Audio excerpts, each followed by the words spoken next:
11 වසර වෙනකොටත් මම පන්තියේ 32 වෙනියා. A level පළවෙනි අවුරුද්දේ මම පන්තියේ 28 වෙනියා. ඒ වෙලාවේ පන්තියේ 32යි හිටියේ. හරිද? මගේ අන්තිම ටර්ම් ටෙස්ට් එක කරත් අන්තිම නෙමෙයි අන්තිමට කලින් ටර්ම් ටෙස්ට් එක කරත් කම්බයින් මැත්ස් වල ලකුණු තිබ්බේ 22යි. පළවෙනි එකට තිබ්බේ ලකුණු 4යි ටර්ම් ටෙස්ට් එකට. ඒතකොට මෙතන කියන්නේ මට සාමාන්‍යයෙන්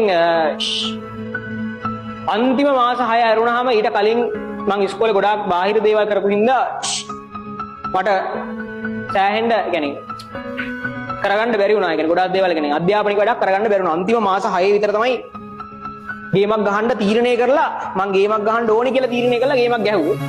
ඒක කිසිම පරණ දේවල් මත රඳා පවතින දෙයක් නෙමෙයි. පරණ දේවල් මත රඳා පවතින දෙයක් නෙමෙයි. හරියට කල්පනා කරලා ගන්න ඕනේ ගේමක් එච්චරයි. මම විභාගයට යනකොටත් කම්බයින් මැත්ස් වල පාඩම් ගානක් දන්නේ නැහැ. විභාගයට යනකොටත් කම්බයින් මැත්ස් වල 11 වසර වෙනකොටත් මම පන්තියේ 32 වෙනියා.